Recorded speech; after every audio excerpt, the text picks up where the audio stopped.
You're listening to an episode of Metal Gear Resurrections. On this episode, I'm joined with Adam, aka Mr. Cropes, of the Metal Gear Mondays Discord. I hope you enjoy this episode, and as always, our intro and outro is by Fingers. Hey, Hey, you hear me? yep, what's up, man? Hey, how's it going? Not bad, how are you? Not bad. Good. Getting there. Yeah, what a day. 1 second, I'm going to shut off the big PC. Okay. I don't know if you can hear it, but the fan on it's just so loud. No. I don't hear it. Let me tell you, the recording definitely probably would. Yeah, exactly. I'll probably hear it like as I'm editing. You hear like, Yeah. I was like, what is that? Yeah, what the fuck is going on? Why does it sound like he's in a vacuum? Oh, man. That's what we learned on like the first couple episodes of the Adam and Sam versus the Disco is the fans. So not doing that. Not going to do that to you. Yeah, I would say like even like if you can try to scrub it out, it just makes like the audio like weird. Yeah, It's nice scratchy. we don't need that. I was gonna say I already have enough problems as it is. Yeah, right? Let's not compound them. All right, Adam, you're back. I'm back. Part 2, as promised. So, Little- yeah, go ahead. A little later than probably either of us anticipated, but hey, life happens. When you've got kids, you do the kid stuff. Yeah, that comes first. So let's see. You want to like deep dive into like lore stuff, or Yeah, let's deep dive into some lore stuff. okay? I was gonna say like I think like what makes this series like soap opera-ish is that like it seems that the main protagonists are always ending up in comas. Yeah, It's like both for the boss and Big Boss, and I just never like. It just felt like why are we going down this route again? Like with these comas, like come on. It's Like a good once scapegoat. enough. Like once is enough. Yeah, You know what I yeah. mean? After one, you kind of play with your own trope a little too much. And it kind of like seems like for both characters, like they get like some kind of odd little like what are they? They're like they become almost like superhuman when they get past the coma stage. Yeah, Like, come they're out not- they're- just they're like not the Captain same- America. Yeah, like I said, like, they're not the same person from what they went under. And I'm trying to remember for like the boss is that like it was because she was like doing a space mission for like the Mercury project. Right. Right, and it was like upon re-entry, and it got all fucked up. And Yep. if coma, oh, wait, you know what? Wasn't it like multiple comas for her too? In and out. Now that I'm thinking about it, Yeah. And then you've got, Big Boss, who had his good, 8-9 year coma. was he? He wasn't in that coma for like the whole time, because it seemed like from when you listen to the audio tapes, it's like it first kind of plays like are you listening to the real Big Boss or are you listening to this Venom guy kind Right. of thing? And it's Yeah. some of the tapes, it's like I think we're listening to the actual Big Boss, and he's having conversations with people that we didn't see until like playing the actual game, Yeah. the gameplay. It seems like John maybe had a little more free time than Venom did during his Yeah. coma. And you'd almost think that they just kept Venom under until it was necessary, really. But Yeah, obviously in that time, there was a Mhm. whole thing, like a whole charade planned. Mm-hmm. And you can't, Ocelot's a smart guy, but you can't tell me that Big Boss was just going to go along with everything that Adam said to do. Nah, it's like he wants to be in control of everything, and if it's not part of his plan, then it's like, oh, that sucks. Like I wanted, your plan doesn't work. Like my plan's Yeah. better. Yeah. Kind of thing. And I'm remembering from the tapes, it's like for Big Boss, because he's so spry when he's like escorting you, basically he's trying to like, Yeah. get you up and get you going. It's like I'm believing that he's not been under as long as we have, like as a Right. player. Ish actually has his wits about him, while Venom doesn't. Yeah, he kind of plays like little games with you. It's like when you ask like, "Who are you?" He's like, "You're talking to yourself," kind of thing. It's Yeah, like, what? right. Are you still into that playing that mindset game with the person? Oh yeah, And that's all that man played with Venom. Really, Yeah, setting him up all along. yeah. Because however long he was in that coma, it was just like it wasn't even part of his plan. It was Cypher, slash Zero was Right. devising. It's like, we've moved away from the cloning people. It's like we're done with clones. Yeah. Now I'm gonna like take a person, an actual human being, and make them believe there's somebody else entirely. Yep. With like, whatever it was, like psychotropic treatment, drugs, and whatever you could do back then, those times. Which kind of like makes you think about like the whole like I'm trying to remember that CIA experimentation they did with like psychedelics and like Right. All the whole LSD thing. and stuff. Yeah. Yeah, I think it was like MK Ultra or something Yeah. like that. Yeah. And it kind of reminds me of that. It's like, whoa, you're kind of playing with those kind of games, but the scary thought, like, obviously these are all fictional characters, but the scary thought is that like they took an actual human person, they took a person and completely wiped that person's like identity clean out, like Right. fine, like now we're gonna make you believe you're, the greatest living soldier of the 20th century. Like here we go. Yep. Yeah, and basically just left his trauma. I mean, they kind of, like you said, they wiped everything, but left the PTSD well in state. But when you come back up, that's the only part of him that's left is what happened to Paz. Yeah, that seems to be like I'm gonna call it like the constant, where it's it's that thing that's breaking through those mental barriers to kind of show the whole picture, like what you were before all this. And it's kind of cool, like the whole trippy, like mind fuckery. Like this man is not who he believed to be all along, and he's just gonna ride it out till the end. Yeah, accept it and write it out. And that was just like, what the fuck? Like I would be like so fucking pissed. Like, oh yeah, I would imagine anyone would just like rebel and just like, you know what, I'm gonna fucking take all you've given me and do my own shit now. Yeah, but he obviously just held on to that mindset and, way of life straight into Metal Gear. It's not like he ever... Clearly, Venom didn't just fade away like many of us would probably like to think, but Venom hung on. And, like with the whole... If you play the Metal Gear game, it's like you're playing with like the whole like, well, there's Big Boss over here, and there's Big Boss in the States. Yep. And I think and I'm sure like in this like universe that there's like, military intelligence gathering information and possible photos. So you would have a picture of like someone that looks somewhat, but different with the whole like shrapnel in the head. Like, God, that can't be our Big Boss. That's not our guy. Our guy doesn't have a horn. Exactly. Like I think these guys are just stealing code names left and right, kind of thing. And I think that's also like kind of played into with like going towards like, the President George Sears like being like, oh, manipulating the media and showing, never knowing who the real Big Boss actually looked like, having all these different people look, all these, they were talking about like they had like body doubles and I'm pretty sure like he had body doubles like planted all over the planet. I mean, even the fact in the end, in 4 he had a dead body double. Yeah. That was well thought creepy. That was just like, it kind of looked like beef jerky, to tell you the truth, in that packet. He definitely did. I looked at it and I was like, he looks so wet and jerky-ish. And at first I was like, oh man, like, is this how the character fucking goes down? No kidding. And I just laugh every time that Liquid Ocelot just fucking tosses that basically meat packet into the fire. It's like, fucking burn this motherfucker. Doesn't care anymore. The only guy that knew. Yeah, I would say like I think Ocelot is the man who's like in the middle of everything, even if basically, keeping information away from himself as well, like doing God knows what to his own mind and fucking messing that shit up too.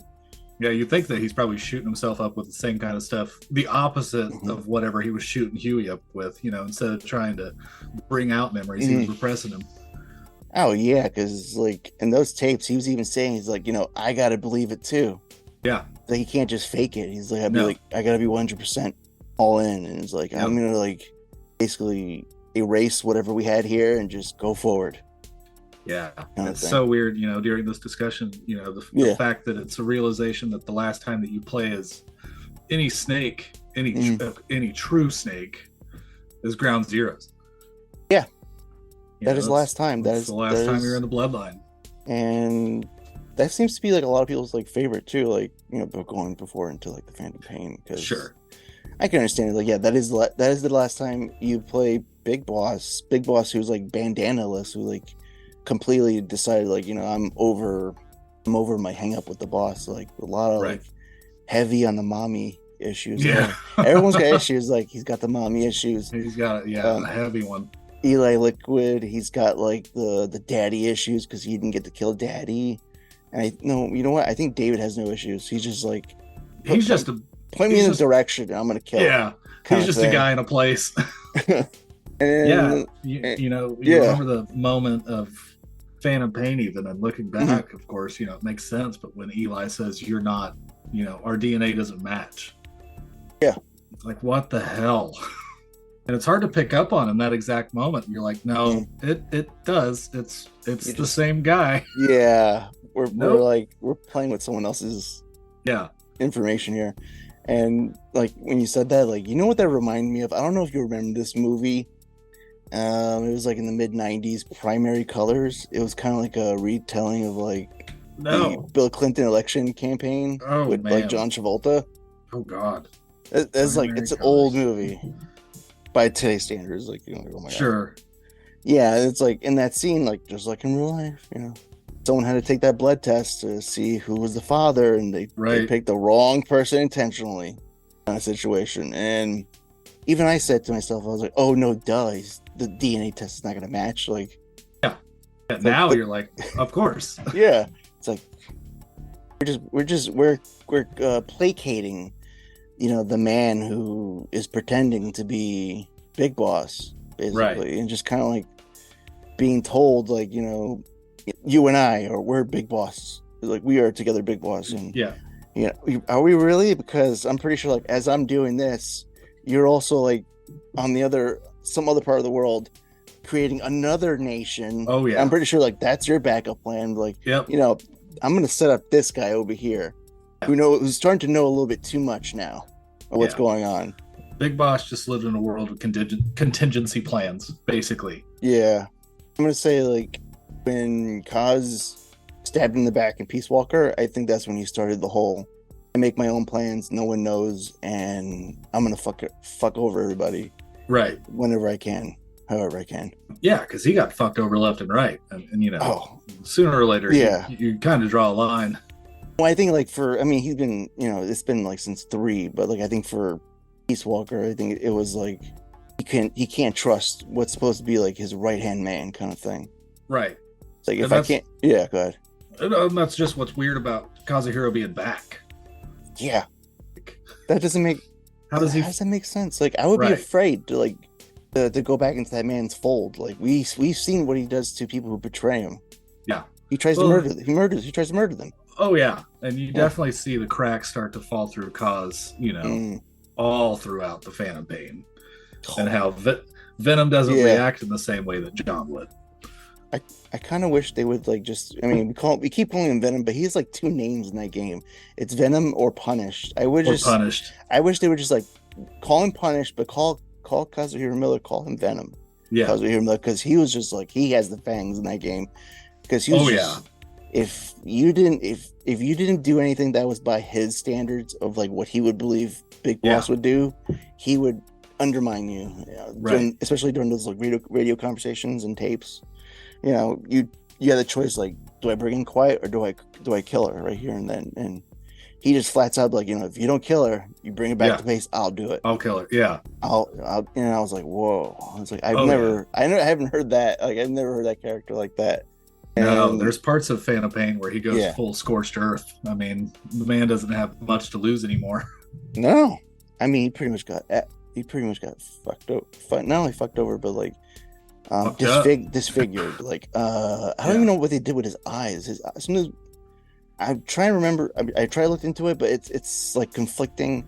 I imagine some type of, like, if you're gonna do like torture techniques back then, maybe it was dropping actual acid from batteries into his eyes to blind him, disfigure him, and then the amputation of his arm and leg. Ugh. I just kind of felt bad when you do that first mission rescuing him and just seeing him like handcuffed, and it's like that's just like it's beyond like you're past being a shell of what you were. Right. You're a husk now, and it's just, do you even want to live past that point? And in many ways, he really proved that he didn't. I mean, a lot of what he does just prove that he was, whatever was left is, like you said, it's a shell of a man. It's a little husk. Yeah. I mean, you can do the whole backstory of like, he went on after that to go work for Foxhound again under Big Boss. I'd like to be like a survivor master trainer to, Solid Snake, who he even said himself, like, I'm going to use him to basically bring down Boss and kill him. Yeah. It's like, I'm using your Phantom and I'm using your kid, kind of thing. And yes, they kind of wrote in like I'm trying to remember, like he got married, but he didn't have a kid of his own. The person he married had the kid, and someone went to family life, and I was just like, that doesn't sound like. No, that doesn't sound like. That doesn't sound like. That sounds like a cover story. Right. To like, basically like make you believe he's settled into the family life to kind of like see if you try to do something. Yeah, kind of thing. Essentially, David became his surrogate, in a way. Yeah. Taught him everything he knew, how to do it. Just. Mm-hmm.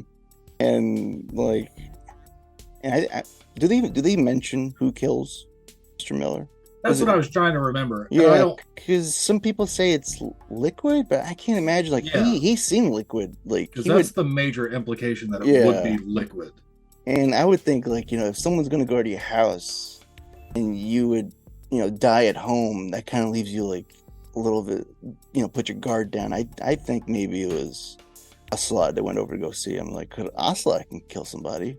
Yeah, well, you'd almost think that the last time he would have saw Liquid, it's been a while. Yeah, I mean, and he's seen Eli him to Liquid is a bit of a difference. Yeah, he wouldn't have been like, see a guy with like long blonde hair and be like, hey, wait a minute. It's like, that I kid. kind of remember you. Yeah. Stole that Metal Gear we never recovered. Yeah. Took Sahelanthropus with that, other BDSM kid. Just weird. It's like, that's another weird thing. It's Liquid being like a gang leader of boys. Right. Like, that was just, I don't know. I just felt like a little forced. It did. I mean, it was very, it was Lord of the Flies, and for him essentially, but he took over troubled kids that you still wouldn't believe would follow Eli of all people. I mean, Eli was just bred angry. Because some of them were like afraid of him, like they didn't want to be near him. Because he would kill. He didn't do what he wanted done. Right, and as much as they tried to protect him a little bit in the end, but at what end would that have been? Oh yeah, I was gonna say, like, they brought the children in not to be child soldiers, but to educate them. We're gonna give these kids an education. Like, what are they gonna do? Like, you give them like HVAC? Like, are they gonna learn? Right. Like, no, you're gonna teach them how to clean AKs and wounds. Yeah, because that's the first thing. Like, what happens? He kind of like gives the kid a gun, or he takes it and he goes like, "See, kid's a natural. Like, look at him." Right. And that kind of like skeeved me, like, ew, like I don't like that. Like, no, it feels child too. Yeah, I mean, we see it like in the 2D games, but they're like little pixel people. But when you see it in 3D, with like with the actual faces, they look pretty good. Even by today, like like, man, like some of these facial like technology behind it's like pretty good for that game. And I was like, all right, I'm seeing little boys with guns in their hands. Like, I don't know about this. Yeah, I mean, he always said it would be taboo, but damned, was it taboo? I can only imagine, like, if he was fully unleashed, like a director's cut, would that have been like, I don't know. The game would actually be finished. Yeah, that's true. I mean, we probably wouldn't have several missions of repeats, but at end, what's that story become? Because that's just, does it then fully become Metal Gear Solid 4, where we're then tying in everything, which then would have probably led to the moment that everybody wanted, where it does tie directly into, and as it does tie directly into, but then leads into the fight against David. Yeah. That'd be the nice part. That'd be the happy ending. It would be a happy ending, and then you kill your main character off, essentially coming into the game, because David's got to win regardless. They do that time paradox shit. in 3. Fucking time paradox. Time paradox. And you probably hear like Colonel yelling, "What happened? What did you do? Killed the wrong snake! You got killed." Yeah, probably. Yeah, and you know what? And I even looked it up online, and like I can understand like portable ops not being part of like the whole like lore and canon, but because it wasn't by Kojima and Right. people being uproar. But I think they probably took some like parts of it. They definitely tied. Yeah, and that's what I've noticed. Like he'll take things from like other people's stuff that wasn't part of canon and then make it canon. Yeah. But then it's like double speak. Like it's canon, but it's not canon. Yeah, Kojima is his own Star Wars under Disney, pretty much. I mean, that might as well have been his brand. And like this whole, I mean, there's obviously like deep dive and like realize like, oh, there's like plot holes like here and there that's kind of like left out. It's like little things, like if you remember like in Metal Gear Solid 2, like when they were talking about this kid, like it was pointed out that it was a boy. Yeah, like we're gonna go look for that boy or him. Then she's Sunny. Yeah, and I was like, wait a minute. And I was like, when I replayed it, I realized I was like, whoa. I was like, I don't remember this. I was like, it's a girl.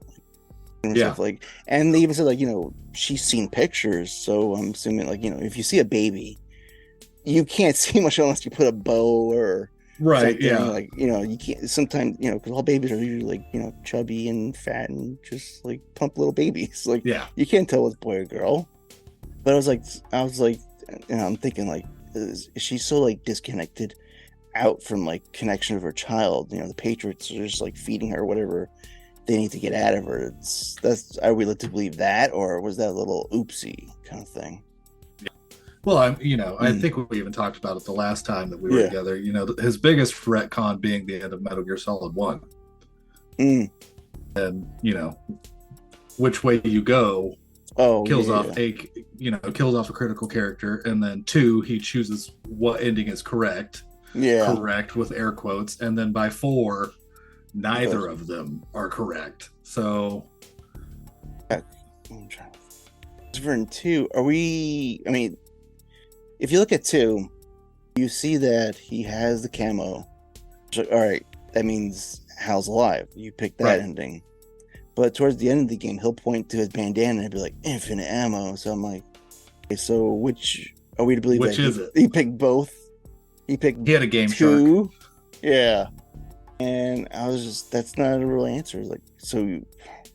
Oh, and sadly, I guess if you try to deconstruct it, you just think that the infinite ammo bullshit is some weird arsenal gear thing. Really might be I don't know, is the magic wand that you can wave over that. I think for almost a lot of the games in this series, we're to believe that there's a lot of, like for 2, it's a lot of the AI manipulating the information you see on the screen through Raiden's eyes. And then maybe for the Phantom Pain, going from Grand Zeroes to Phantom Pain, the whole like that weird little like flash of light that looks like a film kind of thing. Right. It's almost like J.J. Abrams flare light thing. People even like dissect and be like, is that like is that the part where Venom Punished Snake is being like basically psychotropic fed? This battle information that went down, or what they're reporting. Like I'm pretty sure someone in Mother Base has to have like some kind of transcript of all the radio information, and then dissecting whoever comes to tell us what happened during this mission during the debrief. Like, what did you do? Yeah, we need to feed to this guy in the coma right now, who's just withering away and miraculously is like so muscled up.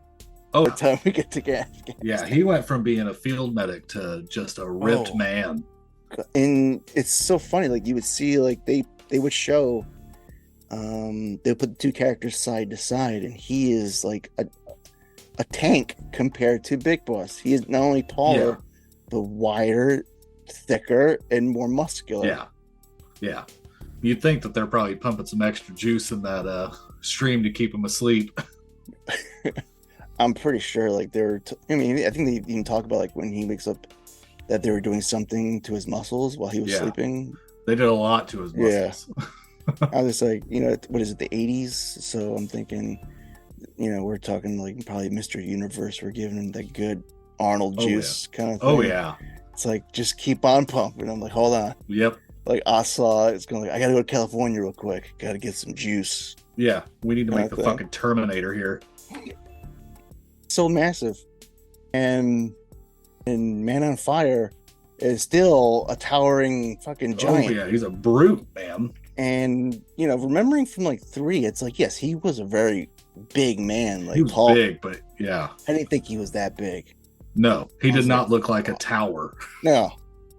And that's another fucking funny thing. Like, you got all these like fucking weird characters with the weird stories with their own things, and him, he was basically, his body was like taken, like another person body taken from the government to be experimented on, and then somehow like fucking we're like X-Files territory.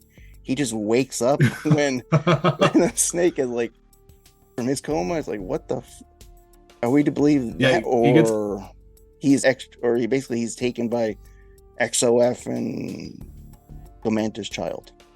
They basically like made the Man on Fire their Nemesis equivalent for the Metal Gear series. Yeah. Big, towering, ugly guy just following you and chasing you when you don't want him to. It's weird. Like, I think the Russian government has him, right? Yeah. But you also write down that Skullface, who's, the leader of XOF, was going into Operation Snake Eater and cleaning up everything behind. So, yeah. Wouldn't they want the body? Like, something so unique that, like, he can manipulate, like, was it, like, the lightning, thunder? Yeah, he's basically, lightning. Yeah, he's like, Kuwabara. Yeah. I was like, this dude can, like, shoot fucking thunderbolts from his hand or whatever. And I'm like, wouldn't we want that cool body to experiment on ourselves? Yeah. Yeah, don't you want your own version of Magneto and Storm together in one? Because, like, 3 is all about, like, kind of like X-Men characters. Yeah, and pretty much. And I guess, like, before nanomachines, we had parasites. Yes. And that just sounds even more distinct, where it's like, you got like all these weird, what is it, nuclear parasites running all over up on people's bodies, giving them like superpowers. For like, what was it, the pain? I would imagine like that is the most suckiest superpower. Like, you're a disfigured man from bees. Yeah. It's like everybody else has got cool shit. Like the old man, he doesn't die. Yeah, he's like, he doesn't die. Like the sun can energize him. Like, that's cool. Yeah. I don't need to eat food. Just give me sunlight. That's awesome. And then you've got the Fear, who's essentially Metal Gear Solid's version of Toad. Oh, yeah. And then, do you know what happens to a Toad when it's struck by lightning? The same thing that happens to everything else? Yeah. Yeah. Thanks, David Hayter, for that line. And then, that's another thing, because with the boss and her space exploration, what was it, the Fury? He was, the Soviet? Right? And remember, like, how did he cross paths with the boss? Where they weren't part of the same program. They were just on two different fucked up. Yeah, just space buddies, basically. Yeah. And both getting fucked up on re-entry, I think. Right. Yeah, because that dude is burnt. Yeah, dude. I'm trying to remember. Like, you don't see him, right? You don't see it. You just see like a flaming face that like his body to try to hit you one last time. Yeah, I can't remember if the mask pops long enough for you to see what's underneath, or if the mask pops at the same time and he just comes flying out. Yeah, because that's almost like it's a lot of weird things, but that's another weird like battle where he just like launches himself into the ceiling. Right. What the fuck was that about? Yeah, there's a lot of cleanup that you have to do on Skullface's behalf when everybody's just busy blowing up when they die. I'm thinking, like, do you recover these bodies? Like, were their heads just blowing off? Like, what happened? You don't really...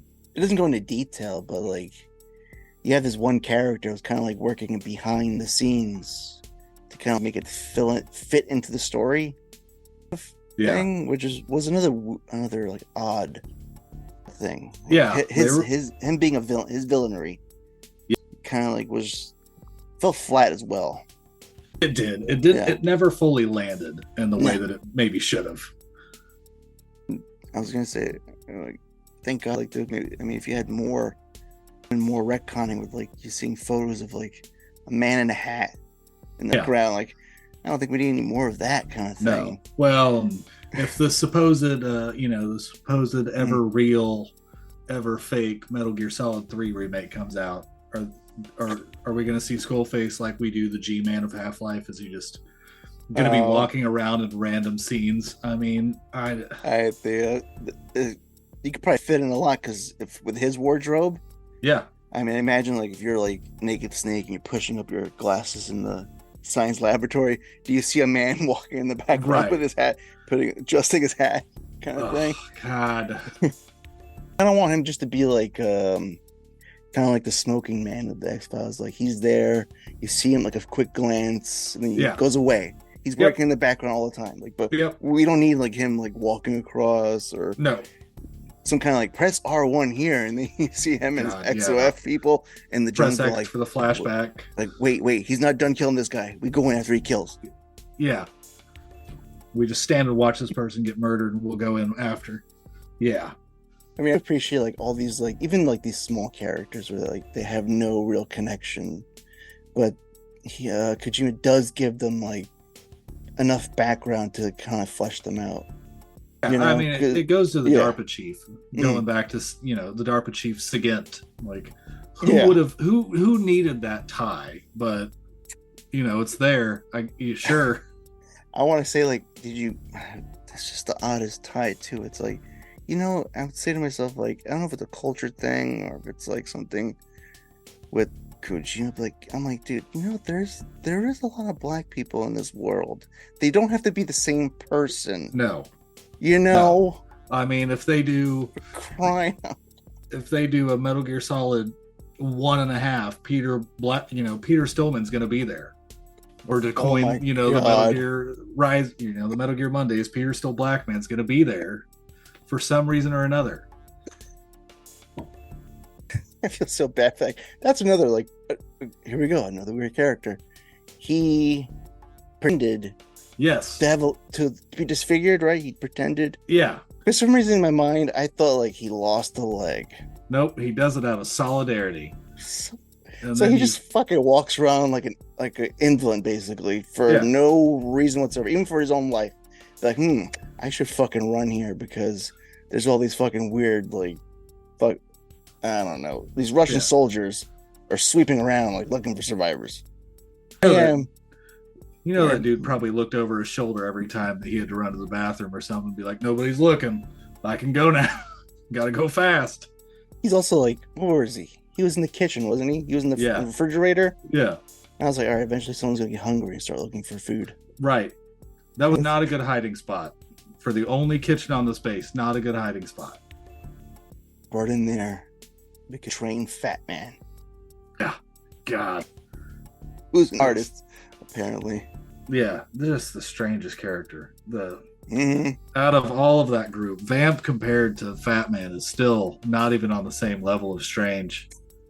Just with Vamp, you can explain him away with nanomachines. You got nothing for Fat Man. Dude's just crazy. Dude's just crazy on roller skates. Yeah, and he just wanted, what was it, like, to live and grow fat? Yeah. Tagline? Yes. Okay, do you, dude? If that's what you want to do, but, like, we're in New York City right now. I would say, like, if you want to grow fat, let's get out of this, like, this plant fucking building, and we're in New York City. Let's go to Cat's Deli, and we'll get you go fat with, like, a pastrami sandwich. Yeah, stop being a terrorist for 5 minutes. It didn't make sense because even the second one, these guys, they didn't talk to each other. Like, okay, in Shadows, just they talked to each other, they communicated. Right. For Dead Cell, it seemed like no one talked to each other, and this one fucking crazy loon in a bomb suit and rollerblades is just like running around where the helicarrier is, and it's just like, I'm planting bombs all over this fucking place, and I might possibly sink us. The only two out of that Dead Cell group that you really assume talk to each other would have been, Vamp and Fortune. And then, Vamp's getting a lot of his information from Liquid. But like Vamp being all like, being all vampy sexy all around, no matter what entry he's in, like second or fourth. He's just like, I gotta be ultra sexy in every scene I'm in. I've never seen somebody look cuter while taking a bullet to the head. I mean, like I've never seen such like a hypersexual vampire since like Interview with a Vampire. Yeah, days. And I was like, damn, I was like, whoa. And the whole like tagline, like they call him Vamp, not because he's a vampire, but because he's bisexual. Right. He had a thing for like, Daddy. What the fuck? Daddy Dolph. And I was gonna say, like, did Fortune even know that, like, about her dad? Yeah, you'd almost have to think. You think that would have been like, during Thanksgiving dinner, like, here's my boyfriend. His name is Vamp. Yeah. He doesn't eat, by the way. No food. So no, he's just here for good looks. And he walks in and says, "My queen," and she does anything. I mean, yeah. So I can't say I'd be any different. It's kind of like that whole like Dracula, like I put you into my. It's called like he's got I'm mesmerizing you, like to control you, like kind of like that vampire power. And, it seems like he just goes even like more hypersexual and like in 4. Oh, definitely in 4. I mean, the lick, the kiss, it just for that to be how they marketed a large part of that game was that fight. Like, wow, you really don't know what you're getting into here. I was ready to like, are they gonna like strip and fuck in the middle of this battlefield? Yeah, because you almost expect it. The way they're going at it, and it was like, man, take out these blades and like replace penises. They're just like piercing, and it's just like that white robot blood splashing everywhere. Oh, I know. Yeah, I was like, God damn. Very oddly erotic, that fight. It's yeah. I was like, they're gonna fuck right here, guys. Yeah, watch. You see. And if Raiden probably weren't still bitter about Emma, they probably would have. Yo, he fucking 180'd food to 4. Yeah. Like I kind of wish we would have seen that planned game where we were gonna play as Raiden and go save Sonny. That was kind of like in the plans. Yeah, actually, Metal Gear Rising. Yeah, that would have like made somewhat sort of sense to what he needed to do, because all right, you went from 2 where you're very slender, you have a slender frame, and I'm pretty sure the suit also is helping with that fact. Probably. And then we go from like that to 4, and it's just like he's jacked. You're not even human. You're jacked, and you're also like a cyborg. Yeah, basically half robot at that point in one way or another. Yeah. He kind of took all of the learnings from AI that there were in Metal Gear Solid 2 and said, fuck all that, just juice me up. And I believe he did all this because he must have known he like got Rose pregnant. Yeah. Or she was getting too close, and he's like, nah, family life ain't for me. I need to go be a robot. Yeah. I need to fight stuff. I don't have time for a kid right now. And that's just the goofiest looking little child you'd ever see in a video game. My God. It's all crazy, like, especially with the whole Raiden, like, he's powered down from that fight, but he's still talking, but with like robot Fox voice. He's got the And I was like, oh my, you look like a mannequin, like one of those like not mannequin, but those marionettes. Yeah. With like the mouth is open, but the voice is coming out without the lips moving. I was like, oh God, so fucking weird. I'm thinking like they had to like have been under the influence of some kind of drug to make all this shit up, because I can't, stone cold sober, I can't come up with any of the shit in the top of my mind, and I can only imagine like a little bit of the weed here, or maybe a little LSD trip there. Something. You've got to wonder if that's maybe why Kojima visits America so much, because obviously drug laws in Japan are out the wazoo, but that dude comes to America a lot. And I see him, like, he is super skinny. It ain't for those fucking cheeseburgers he posts on social media. Hell like, no. I want to see, first of all, you're posting cheeseburgers online. I want to see you take a bite into it. Like, I want a TikTok video of him go, just sink his teeth into it. Oh no, he's that ever famous, mid 2010 Instagram person. when doing it too. Like I don't see too many of like those kind of like photos. It makes me very nostalgic for that time. Like I remember when people were taking photos of their food nonstop, and I'll just look around and be like, "Don't you want to eat it first?" Right.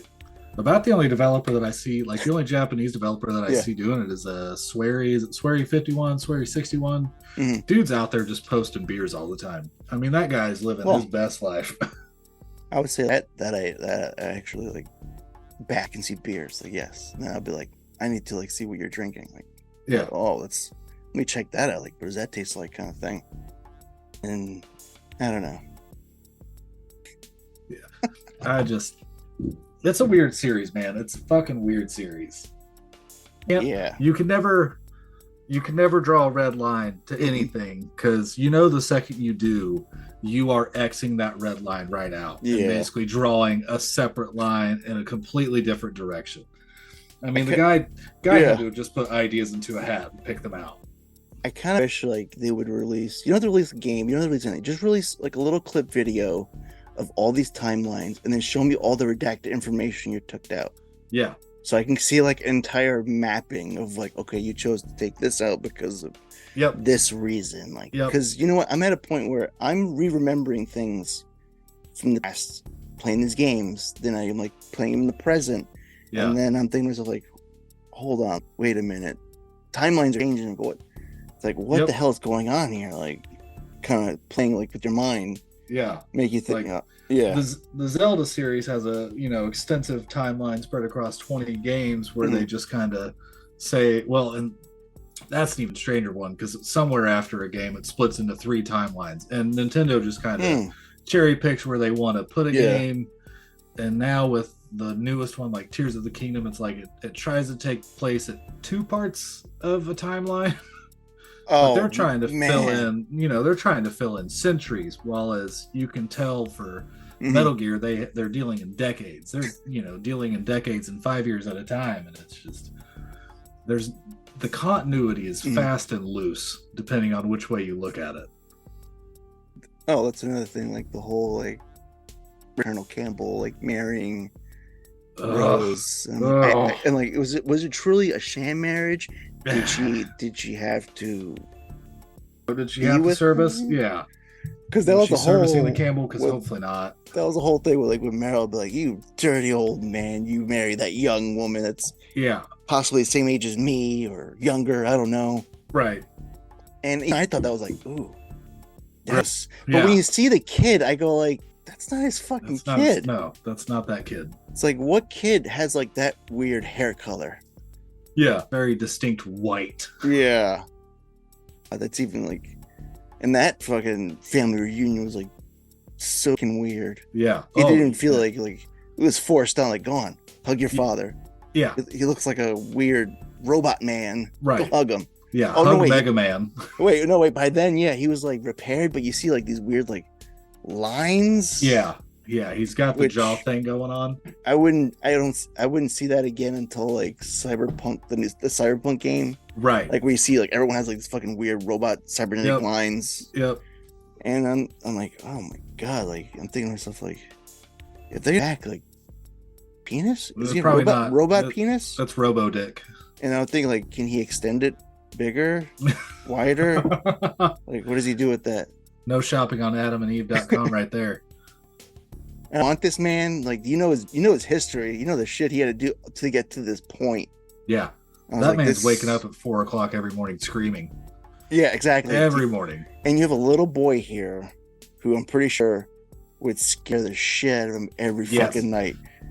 Yeah. And I'm thinking to myself like, yeah, someone's got to call CPS on his family immediately. Yeah. Because that boy needs to be like, go live with Uncle Roy until he dies. Yeah. Yeah, Raiden is not going to be the kind of dad where he's going to go kiss his son on the forehead every night and say goodnight. I mean, he no longer has that ability. Which he doesn't, because then he goes on another mission. Yeah. Revengeance. It seems like, I'm going to get back with my family. But then it's like, oh, I got a mission. The first time, I got David and Hal calling me. I got to save a baby. Yeah, I gotta go help the boys. Like, go bye. I like, bye, Rose. I'm saving a baby. Raiden is the anti-Dom Toretto. it's not about family, even though he It's says not. it. It's like it's about family as he's like boarding a helicopter. And Yeah. it's like bye family. Bye, family. We got sword fights to go do.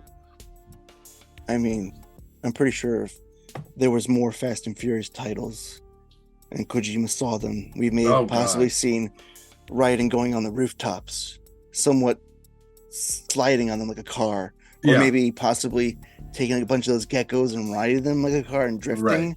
Hell, Into Raiden battle. probably would have become a car. Oh god. I mean, I cannot imagine a world that has Metal Gear Solid 10 in it. Yeah, because you have those fucking weird gecko things with them weird legs. I can imagine like if Raiden becomes a transformer, he'll probably have those gecko. He'll have those gecko legs. Yeah. And then, yeah, The and those things- Megazord of Raiden. And why do these like walking? They moo like cows. Why do They they moo like shit? cows. And what are they shitting? Are they shitting oil?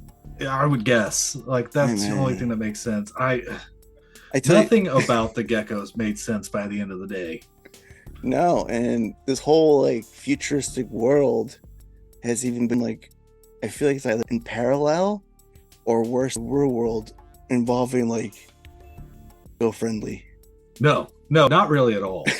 There's no way that you can run these bio machines without some Yeah. sort of biochemical running them. I mean, it's probably they didn't show what the greater part of America looked like, and really only Alaska, because at that point you'd imagine Yeah. America's just a fucking war-torn shell of itself. Mad Max almost.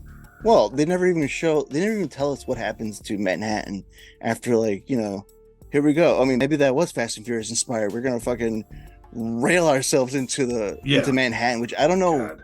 I've gone down to the location, not because of Metal Gear Solid, but because, you would go to those places as someone who wants to see the city. Right. That big ass arsenal thing from the water, get all the way there. Yeah. Like that is a long. Once a boat like goes aground, it stops. It's done. Or Yeah. it starts the process of stopping because there's no water to gun. Right. It's not just lift itself and, move.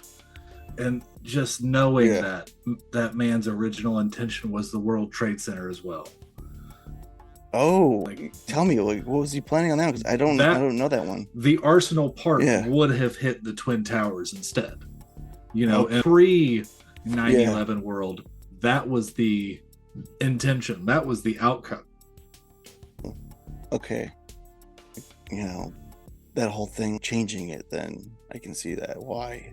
Because I didn't even know about that. Like, Yeah. I just remember like they were talking about something with the Twin Towers, and then I don't remember the whole entire story.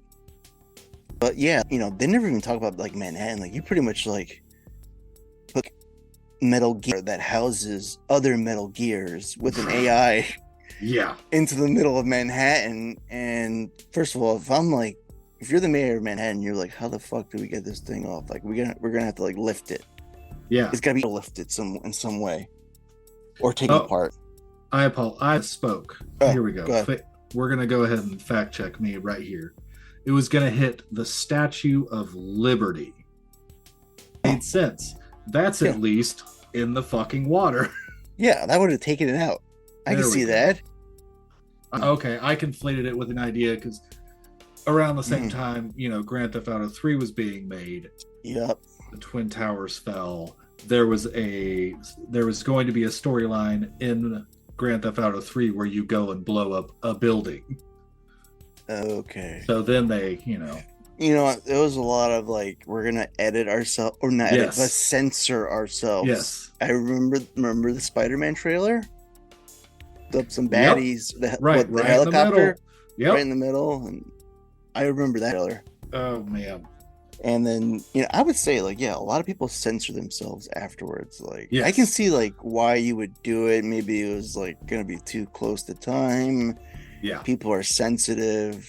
Yeah. I'm the kind of person that would be like, throw something up there that says in memory of Right. people that we've lost. You know, through like this they do these tragedy. days, where now almost any video game starts with Oh, the God. the actions and Mhm. therein of this does not reflect the Exactly. beliefs of the development staff. Yada yada yada.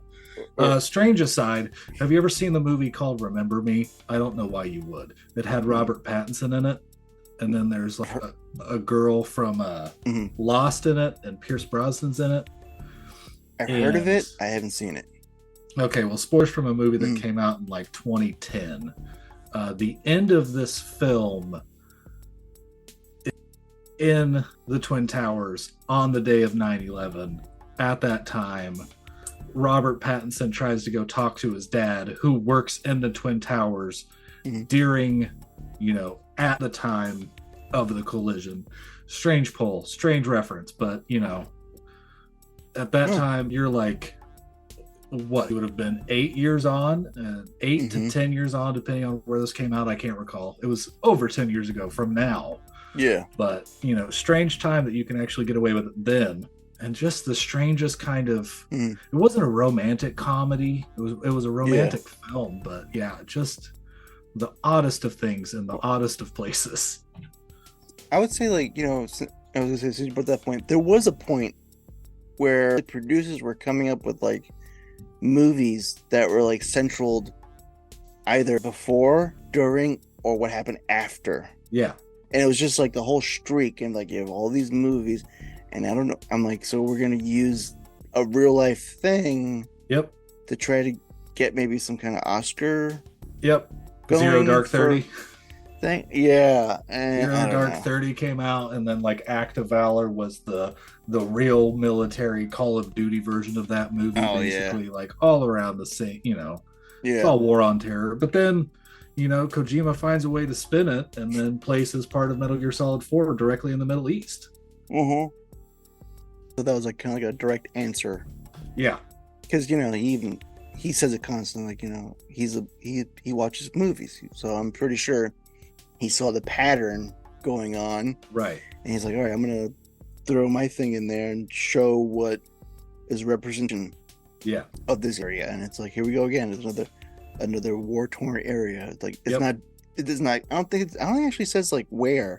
It's just like a does it tell you? It does just say in the Middle East. Yeah, like it doesn't say, like, it doesn't give you an actual of the city they're in. It Right. just says like in the game, Yeah. like when you pause it, it just says like Middle East. Middle East, yeah. Yeah. Nondescript Middle East, basically, is Exactly. where it's at.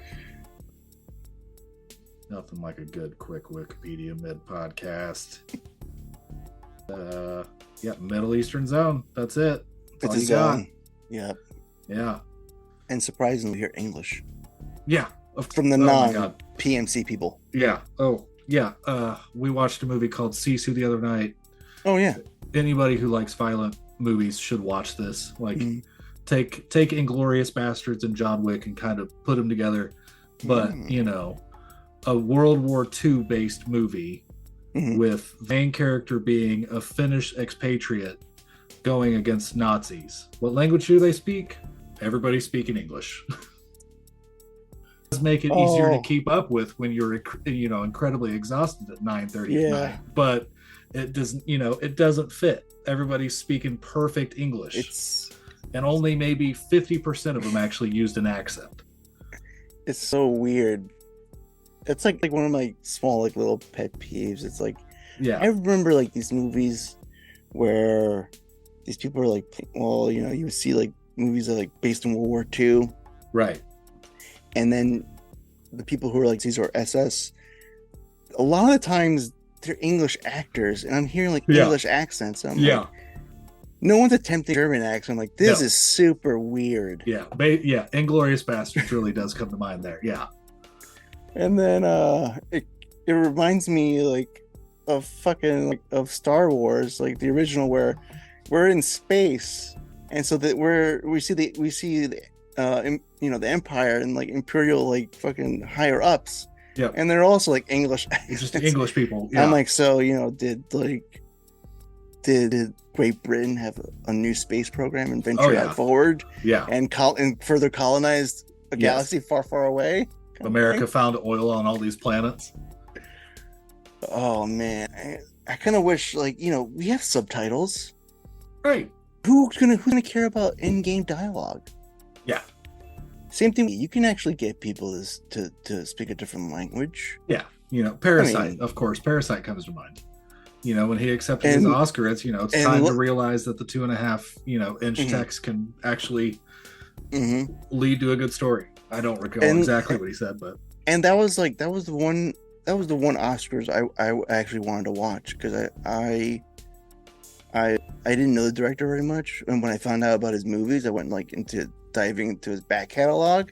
Yeah. And I said to myself, I hope he wins. Right. Because I am tired of you can't have a subtitled movie because, Americans are very lazy. Who's going to want to read? If you want to read, go get a book. Oh, by the way, book. Yeah. Oh, wait, by the way, you can't get a book at a store. Most of the bookstores are closed. So go get an ebook on your phone. Yeah.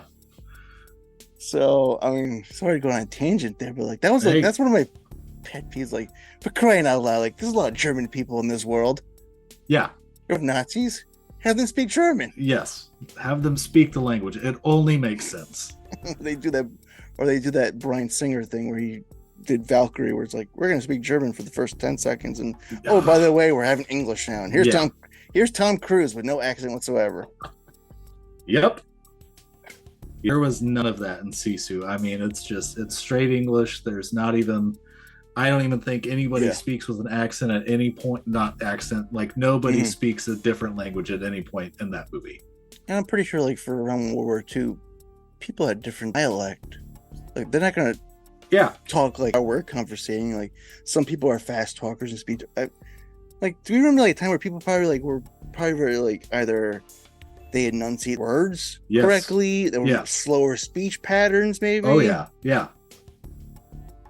I didn't have to. I wrote a paper for my nephew here recently to just help him get through, his senior year, as one does. And it was about, how English as a spoken language has changed. And a lot of that was really focused on the golden era of cinema. Humphrey Bogart does not sound like you or me. Nobody in those old, the golden age talks like we do today. No. Whether, like you said, whether it's fast, whether it's slang, whether it's, cutting off ourselves mid-thought. It was all fully enunciated. Exactly. I don't know what happened. The internet happened. There we go. The internet and happy days. It possibly de-evolved our speech in our minds. Yeah. And same thing with accents. We in America had different, you chop up the United States, different territories, there's different accents all over. Right. But with everybody becoming transplants and moving left and right, it's slowly disappearing in a way. Yeah.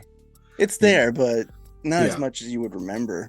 No, my wife is from the greater Boston area in Massachusetts, and for the longest time, we've been together 10 years now, and about 10 years ago, if we would get into an argument of sorts, in one way or another, that accent would come out.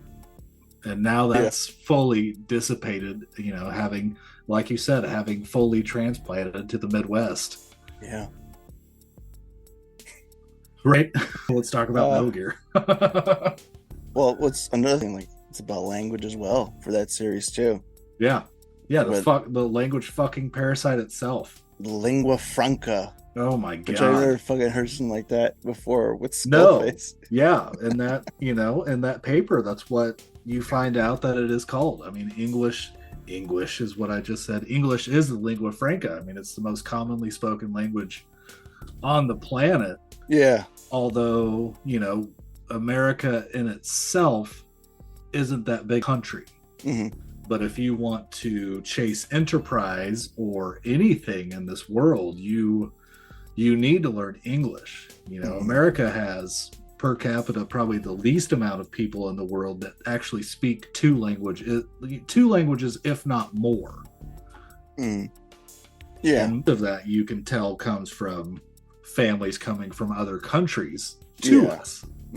So you have a child in school who speaks English at school by day and then goes home and speaks a different language with their family entirely at night. But yeah, if you wanted to infect the world per Skullface, Yep. English would be the way to go. Now, do you actually translate a parasite to a spoken language? Probably fucking not. But And okay, so for that, are we for the virus? What was it? It was a virus. No, parasite. it was a parasite, yeah. Parasite to like understand the language. They were putting like, weren't they like slitting the throats of people and like putting what was it in their throats? It was like a little. It looked like a wire, but like Yeah. he pulled out one of them. Wasn't one of them like You'd almost think like a worm. an earbud? Or Yeah. something? I was like, oh, Yeah. it's so Just fucking weird. Another that's weird not necessarily how you go about it. thing. I mean, you had the tapes. They somewhat explained. They said they researched, and I don't know how you would get a parasite to understand a language. No. You can't just sit there and teach a parasite the ABCs. And I was like, I'm gonna eliminate the English language. Yeah. Fuck English. Which I guess, for quiet, on giving her a purpose to be quiet, works in a way, but not really. But I'm pretty sure. But she spoke a different language. Yeah, well, and then come to the end. Yeah, we find out later on that she was communicating with Code talker. Damn, I was good, man. But yeah, code talker. He figured it out. Yeah, because he probably like was like, all right, she's not talking whatsoever. That is weird. right. Like this one chick on a fucking at Mother Base, which I mean, there is other women there, but when you go in there, you don't really see a lot of women. No. Mostly a sausage fest. Yeah, And she's pretty much naked, and she doesn't speak yeah, at all. Like you just give her a piece of paper. right. I'm Yeah, pretty sure she knows write. yeah. I don't know if Etch a Sketches had to be around in the 80s. Surely you could have just handed her one of those. I would say Etch a Sketch is an old toy. I Yeah, think they could they were like, all right, here's an Etch a Sketch. yeah. Just dial what you're gonna say, and Right. shake it. Here we It go. would've been Repeat. fine. She was a world-class sniper. I'm sure she could have written some hella shit on Etch a Sketch. I mean, if she went fully with the plan, you'd think she would have been like, I gotta tell somebody here. Yeah, It's kind of a big burden. right. I'm a walking weapon of mass destruction at this Yeah. point. Yeah, I'm a ticking time bomb in my own way. And then if we're to believe like everything else, like if you go to the modern games with the Solid Snake trilogy, viruses mutate. Why can't a parasite mutate? What if it starts like, all right, she's not speaking.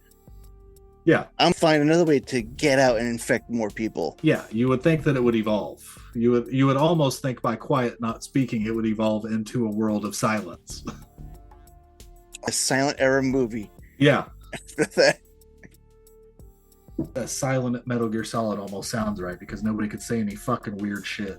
I was gonna say it could potentially be the first video game to win an Oscar because with the Yeah. artist, I was like, we could be looking at a potential Oscar winner here if you're gonna go that route. Yeah. An artsy film of Metal Gear. Oh man, but sadly, Silent. that's all that Kojima believed that he made was, art films. Impossible art films, basically. Very expensive films. I can Yeah. only imagine. God, I can imagine. With I said it earlier with the famous remake. Yeah. I can't. That's gotta be I cheap can't by.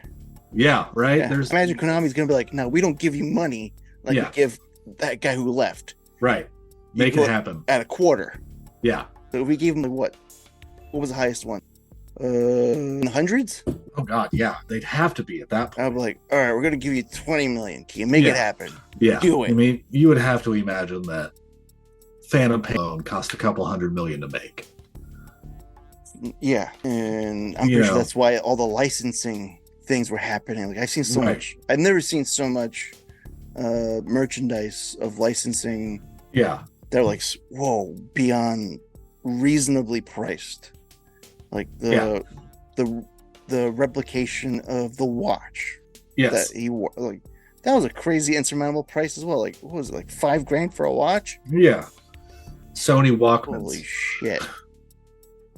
eBay. You might be able to get that one, yeah.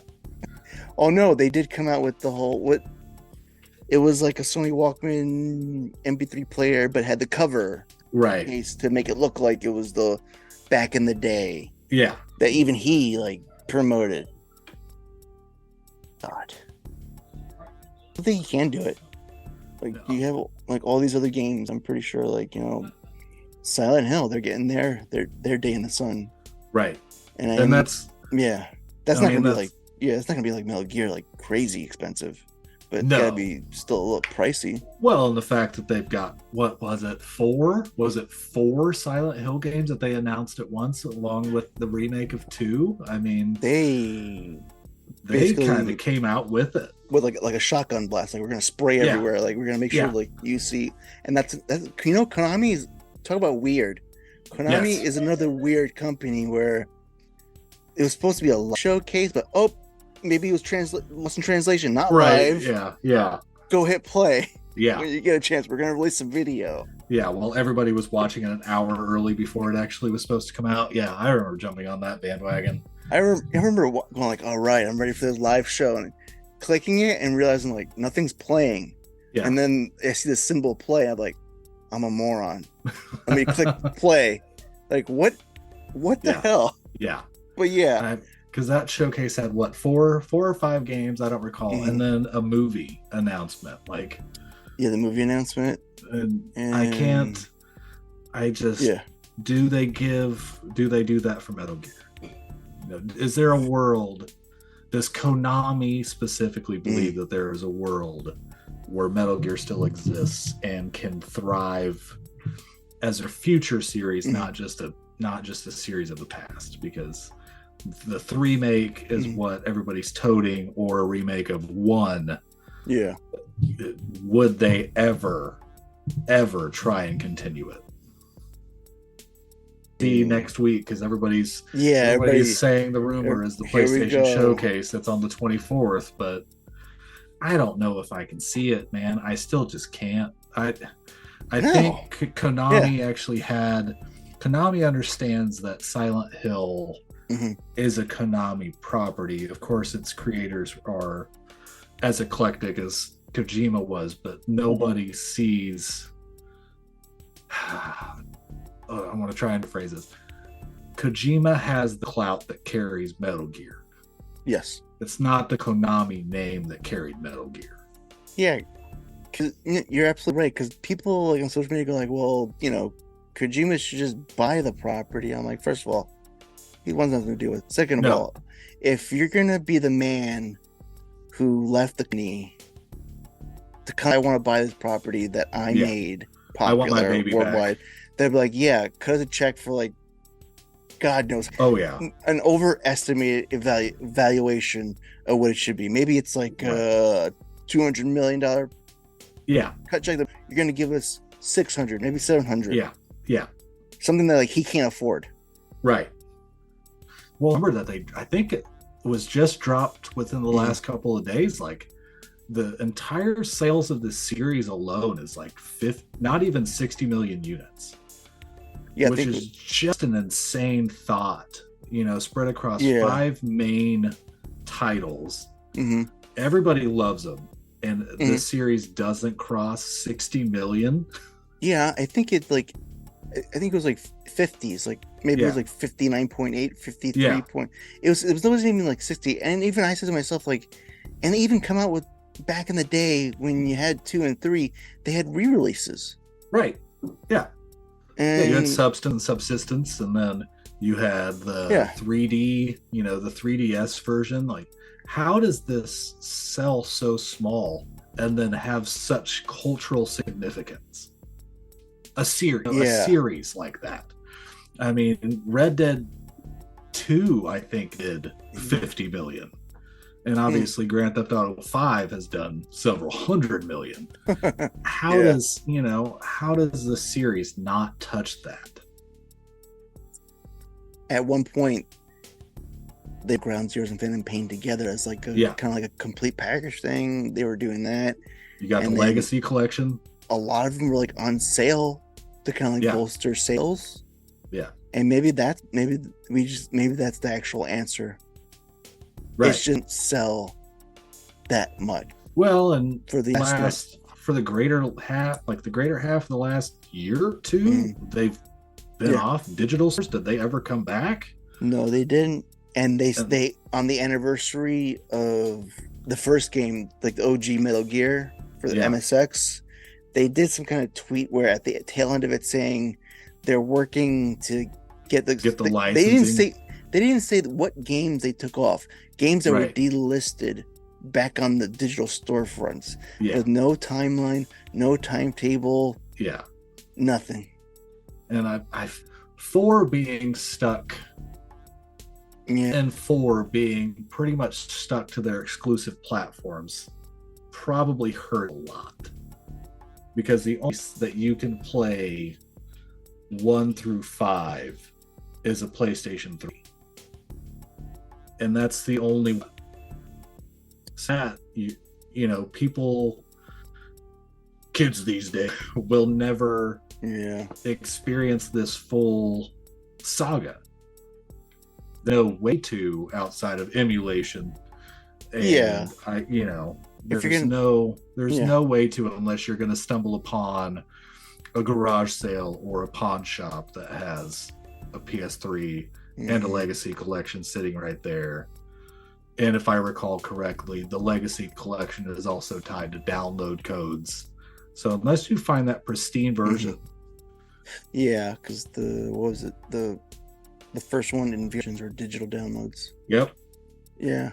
I mean, you can still find the Legacy collection, but it's gone up in price. Yeah. I think when I bought it like maybe 2.5 years ago, it was pretty the price of a new game. I think I got mine for like $40, and that was I took a risk because it was like, this could not be that game.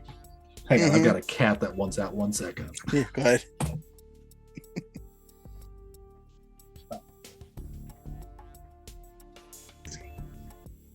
I mean, PS3s. Can you find a good, reliable? And can you go find a seller and be like, are you reputable enough to give me a PS3 that's not when I get it? As soon as I plug it in, it's just gonna like either not work, not turn on, or just implode from me inserting a disc. Yeah. And last year, I think I saw more PlayStation 3s and 360s at garage sales, but it'd almost be one guy who has 2 of each and is selling them for like $70 each. I don't know. That's where it sucks. Yeah.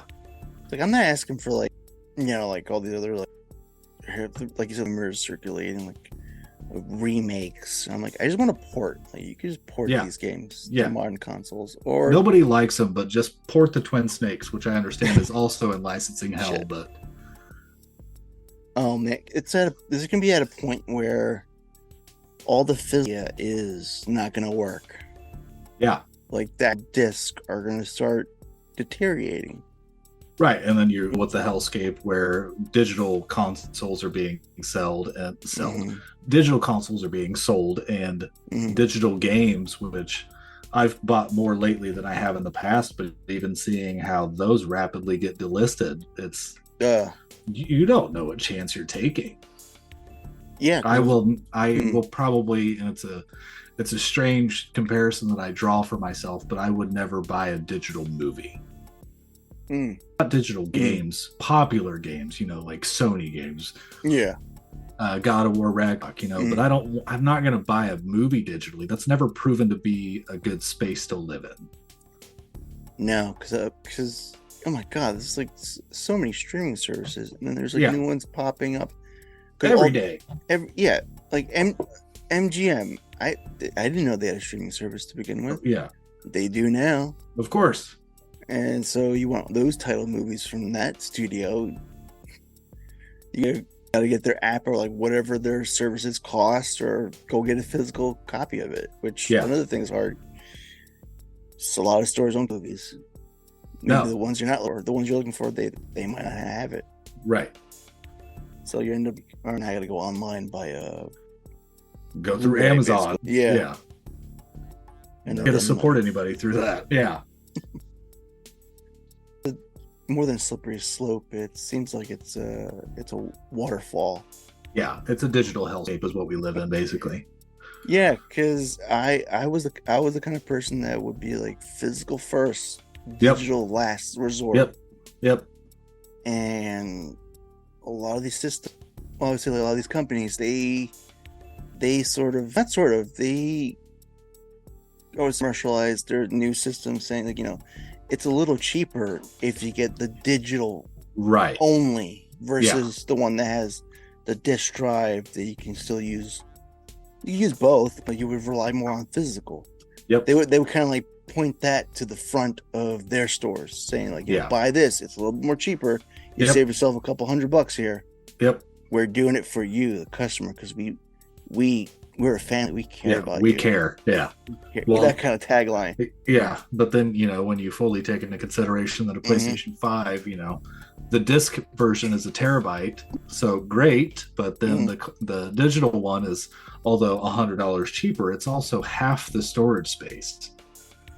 And then, you're already cutting out a portion of that just for the system hard drive itself and all of the software therein to run. But I'll be curious here in 4 or 5 years from now, whenever they try to launch the next generation, will they be digital only? Everyone's pushing for cloud gaming. Yeah. And let me tell you, as a guy in the Midwest, my internet is not that good. It does not fit that regiment whatsoever. That would be my main point, because we're somewhere where the internet is not like regulated. You're beholden to all these companies. Yeah. And whatever services that they can provide for you in your area. So somebody like you is not going to get somebody like possibly a better service, someone like in a city. Yeah. I'm not sitting with the same internet rates that you would see in New York City or LA. Exactly. That would hurt more for the people, like if that's what you're pointing to, cloud gaming and streaming games. Yeah, my data cap, because I have one, my data cap would be done in a week if that were the case. And that's where, and you kind of see it, because I would see it like in my Xbox, there's like beta streaming or cloud. Yeah, I'm like, I don't want that. Like, I don't want to do that. Like, put it right into my hard drive. Like, get out of here. Yeah. Kind of thing. And anytime that Call of Duty needs a patch, I know that my internet is going to take a hit for my data cap. Games are so sophisticated that that's the reason why it needs all this storage capabilities. Well, and then you look at Tears of the Kingdom, Legend of Zelda Tears of the Kingdom. It's like a 20 gigabyte download. While Red Dead or Grand Theft Auto, Warzone, all of that takes up 100 gigabytes. They're like 100. Yeah. Like, how? I understand that, on the Switch, nothing looks the way that they do on new consoles, but oh my God, you can't tell me that there's not a better way to compress something somewhere. Well, I think there's probably been comparisons where you would take like, one of, like you have, Metal Gear Solid, the Phantom Pain, and Phantom Pain is like what, 20? Maybe, yeah. I'd imagine 50 tops. Yeah, and then I think someone compared it to a game that it released with at its time, which was like either 3 times quadruple the amount. Right. And what is the entire reason? Like, is it because there's so much information that gets into these games? Right. Well, that requires it. And not every games is system or physics or anything else heavy. It's just you're putting all of this into graphical fidelity in 60 frames per second, which is cool. 60 frames is great, but I don't always need everything to look like a modern day cinematic experience. Just give me, I don't know, a lower poly count and higher frames, and that I'll take that trade-off. I feel like the old man, like ranting. Yeah, we're really yelling at clouds. To get into the clouds, or telling the kids to get off our lawns. I was never. I mean, I'm a casual gamer. I'm like not somebody that's like ultra. Right. Like look like a movie game. Yeah. Phantom Pain Kind of thing? itself looks fantastic, and a lot of games these days don't touch it. Same with Red Dead. Yeah. You Yeah. know, in Red Dead, I understand you could probably run at 60 frames per second on some hardware, but it doesn't do that on consoles. No. That file size is so massive just due to the size of the world and how fucking great it looks. Yeah. I guess a part of that experience is beholden to how good it looks. It looks like Western cinema. But I can't say the same for Jedi's. Like, I don't need Jedi Survivor to look like a realistic Star Wars. You could have given me a different graphical style almost. I don't need it to look like a real Star Wars. to get the point across of that. There's several ways that they could have taken it. But in this day and age, everybody says the more cinematic and the more realistic it looks, the better it sells. If you don't look like that, you're ridiculed online. Yeah.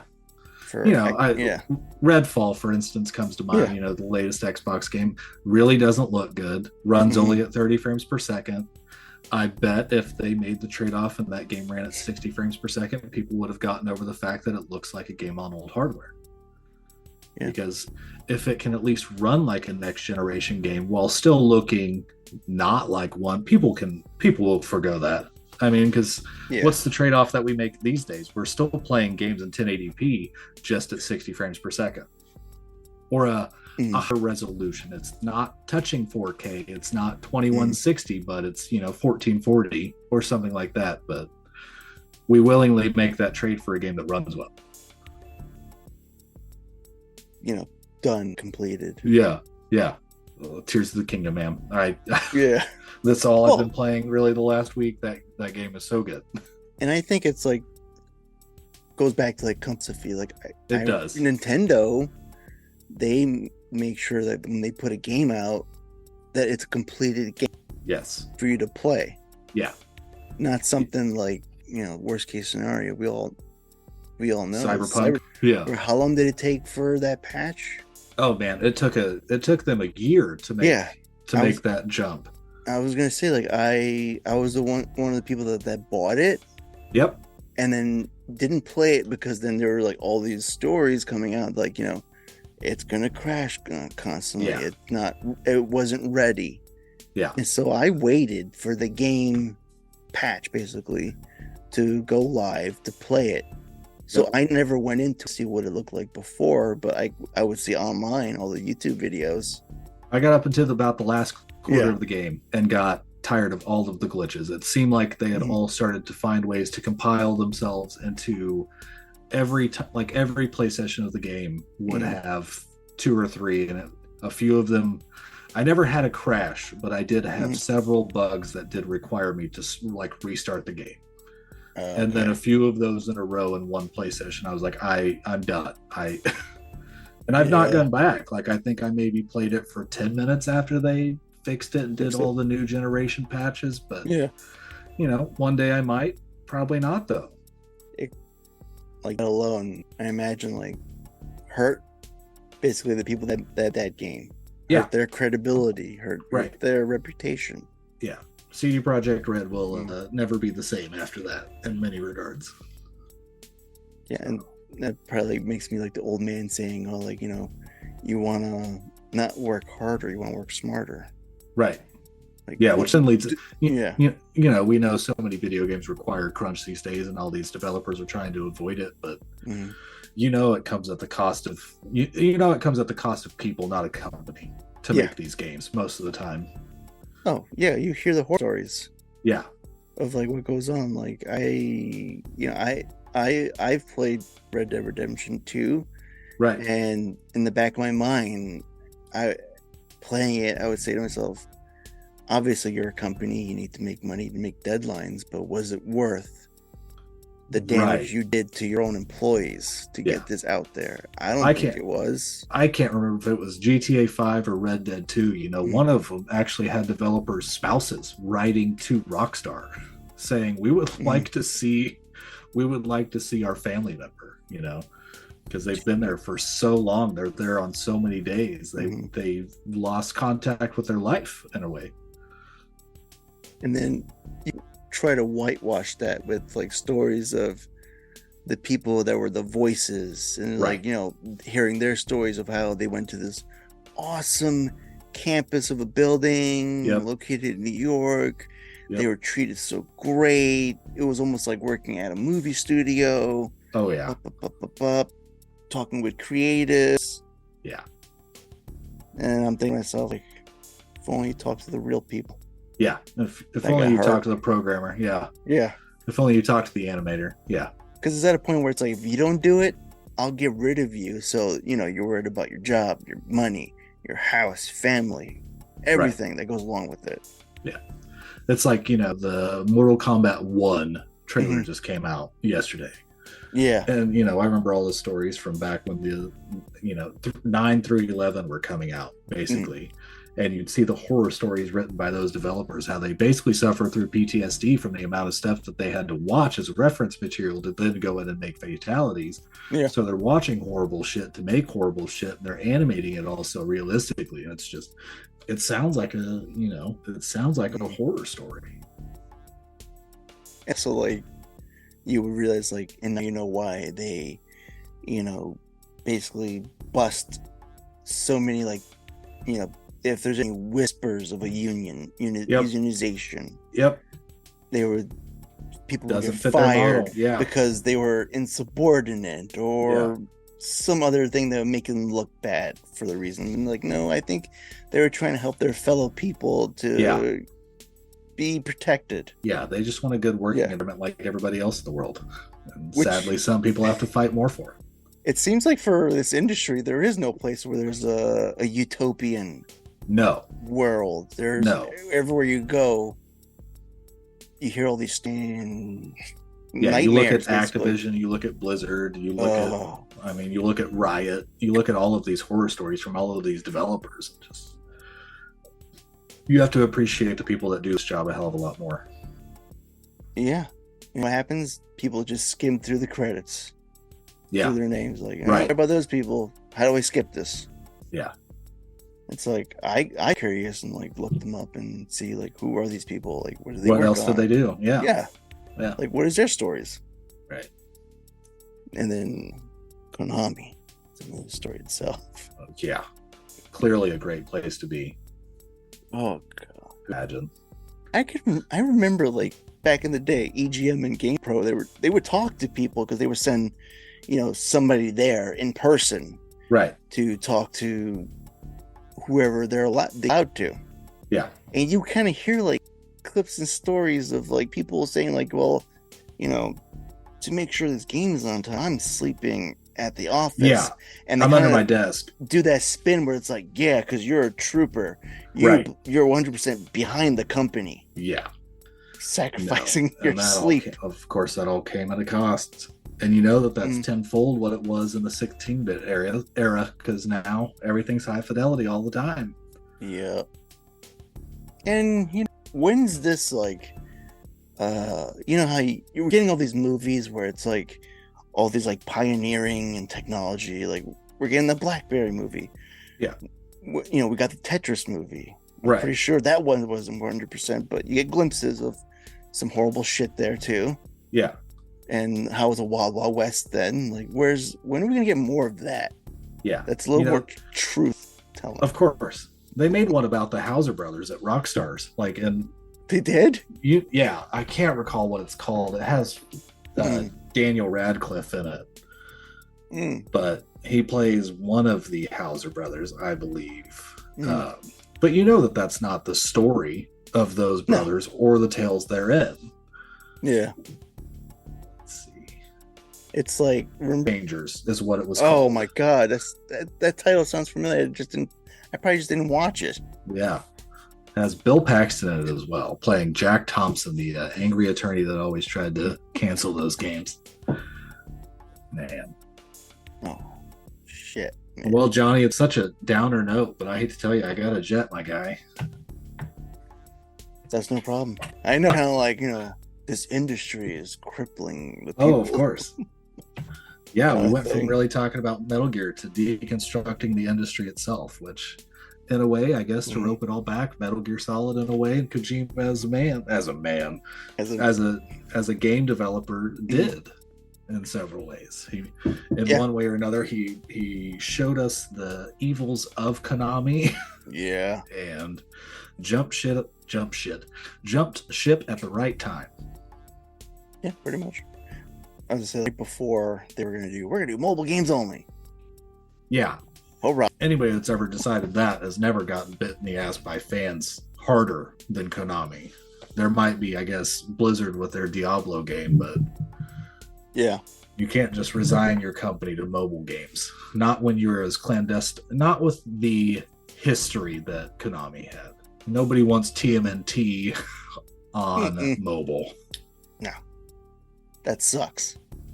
But yeah, Adam, so once again, thank you for joining me. Of course. On this little journey we're doing here. Yeah, I'm always around. Of course, our schedules often don't align, but drop a line and we'll make sure that we talk again. Oh, most definitely. I will hit you up. Yeah. Next time we might talk Metal Gear. That would be good for a Metal Gear podcast. Metal Gear. Yeah, you might have to split this one in two and start a separate show. Yeah, I might do that, actually. There you go. We'll see. Take it easy, my man. You as well. We'll catch you next time.